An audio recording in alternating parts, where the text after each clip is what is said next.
Hello दोस्तों, आज की वीडियो में अपन राजस्थान स्टेट ओपन बोर्ड कक्षा 12th Hindi paper 301 code number के बारे में डिस्कस करने वाला है।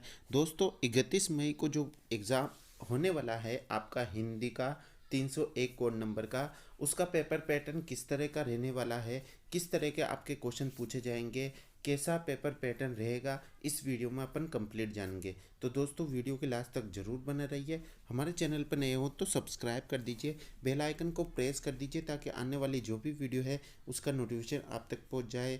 दोस्तों बात करें पेपर की तो 100 मार्क्स का आपका पेपर आने वाला है, 3 घंटे का समय रहने वाला है। और दोस्तों यहाँ पर निर्देश दे रखे हैं, यानी आपका जो पूरा प्रश्न पत्र है वो कंप्लीट 3 खंडों में बटा रहेगा। के खे गे खंड में बटा रहेगा। के सभी प्रश्न करना अनिवार्य है।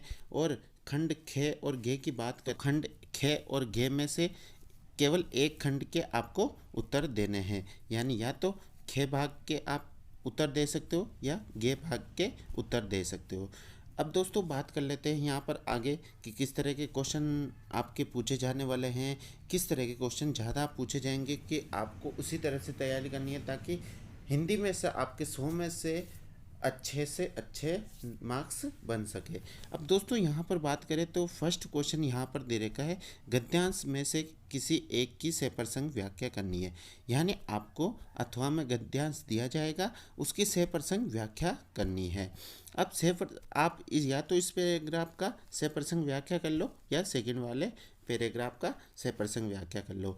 अब दोस्तों आपको पढ़ने के बाद ये जो पूरा पैराग्राफ है और ये पैराग्राफ है, इसको पढ़ने के बाद अगर आपको जो लगता है कि इन दोनों में से ज़्यादा बेटर कौन सा है आपके लिए, कौन सा अच्छी तरह से आता है, तो वही करें ताकि आपको 4 में से 4 नंबर अच्छी तरह से मिल जाए। अब दोस्तों आपको तैयारी कैसे करनी है हिंदी की, देखो एक तो गद्यांश में से सप्रसंग व्याख्या आती है, काव्यांश में से सप्रसंग व्याख्या आती है। ये बड़े बड़े मार्क्स के क्वेश्चन पूछे जाते हैं, तो आपको गद्यांश और काव्यांश में से जो भी सप्रसंग व्याख्या के क्वेश्चन है उनको अच्छी तरह से करके जाए। और किस तरह से सप्रसंग व्याख्या करते हैं गद्यांश की, काव्यांश की, तो इनको अच्छी तरह से समझ के जाए ताकि आपको वहाँ प्रॉब्लम नहीं हो आंसर देने में। ठीक है दोस्तों, तो ये टॉपिक आप अच्छी तरह से कर लीजिए क्योंकि बड़े बड़े मार्क्स के ये क्वेश्चन पूछे जाते हैं।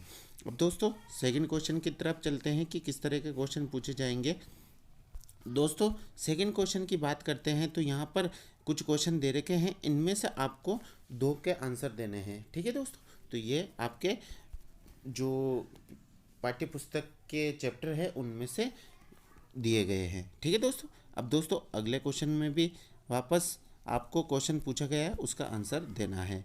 यहाँ पर फोर्थ क्वेश्चन की बात करें तो यहाँ पर क्वेश्चन पूछे गए हैं आपके ग्रामर में से, तो जैसे कि उपन्यास में से क्वेश्चन पूछा गया है तो ग्रामर में से भी क्वेश्चन पूछे जाएंगे। तो आपको ग्रामर वाला जो पार्ट है ना वो अच्छी तरह से करना है। ठीक है, आपको चैप्टर तो अच्छी तरह से करना ही है, लेकिन ज़्यादा आपको ग्रामर पे ध्यान देना है क्योंकि ग्रामर में से ज़्यादा क्वेश्चन पूछे जाते हैं।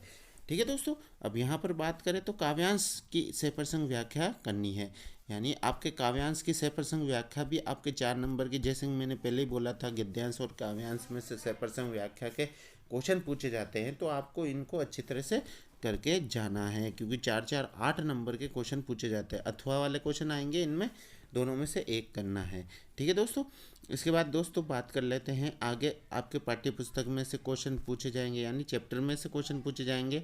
जैसे कि यहाँ पे 3 क्वेश्चन दे रखे हैं, लेकिन अगर आपको 3 में से कोई 2 के ही आंसर देने हैं, क्वेश्चन का आपको निर्देश जरूर पढ़ना है, उसके बाद ही आंसर देना है। क्योंकि कुछ स्टूडेंट ऐसे होते हैं कि निर्देश नहीं पढ़ते हैं, तीनों के तीनों आंसर दे के आ जाते हैं, जो कि अपना टाइम वेस्ट कर लेते हैं। ठीक है दोस्तों, आंसर देना तो कोई बड़ी बात नहीं है, लेकिन अपना टाइम वेस्ट कर लेता है, जिनका कोई मार्क्स नहीं मिलने वाला वो क्वेश्चन भी करके आ जाते हैं, तो ये ज़रूर ध्यान में रखना है। ठीक है दोस्तों, नेक्स्ट क्वेश्चन की तरफ चलते हैं तो यहाँ पर क्वेश्चन दे रखा है जिनका आंसर देना है। ठीक है दोस्तों, इसके बाद ग्रामर में से पार्ट की बात करें तो छंद और अलंकार में से आपको क्वेश्चन पूछे गए हैं। ठीक है, आगे क्वेश्चन की बात करते हैं तो ये 4 नंबर का जो क्वेश्चन पूछा जाएगा उसका एक शीर्षक यानी एक पूरा पैराग्राफ आपको दे रखा है, इसमें से आपको इसका उपयुक्त शीर्षक बताना है।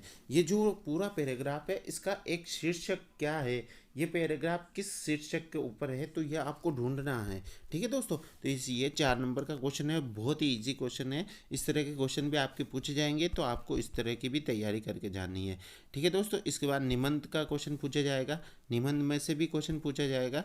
जैसे कि 8 नंबर का आपके यहाँ निबंध वाला क्वेश्चन पूछा गया है, तो निबंध भी अच्छी तरह से करके जाना है।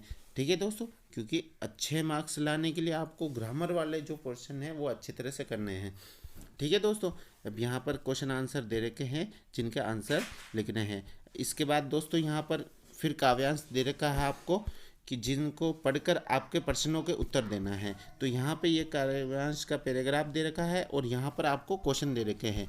ठीक है, एक तो काव्यांश और गद्यांश में से 100% व्याख्या के क्वेश्चन पूछे जाएंगे, एक काव्यांश में से आपके पैराग्राफ दिया गया है जिनका आंसर देना है। ठीक है दोस्तों, इस तरह का भी आने वाला है। और गद्यांश में से भी एक क्वेश्चन इसी तरह का आने वाला है, जो कि पैराग्राफ दिया जाएगा, उसका उत्तर देना है।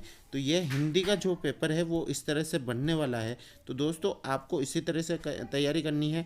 खंड ख की बात करते हैं, तो यहाँ पे देखिए दोस्तों, खंड ख में से या ग में से दोनों में से एक के उत्तर देने हैं। तो जो आपको अच्छा लगे, जो पार्ट आपको अच्छा लगता है, जिसमें से ज़्यादा क्वेश्चन आपको अच्छी तरह से आते हैं, वही पार्ट आपको करके आना है, ताकि आपके अच्छे परसेंटेज बन जाए। ठीक है दोस्तों, तो इस तरह का ही क्वेश्चन पेपर बनने वाला है पैटर्न के आधार पर। तो दोस्तों इस वीडियो को अधिक से अधिक शेयर कीजिए और हमारे चैनल पर नए हो तो सब्सक्राइब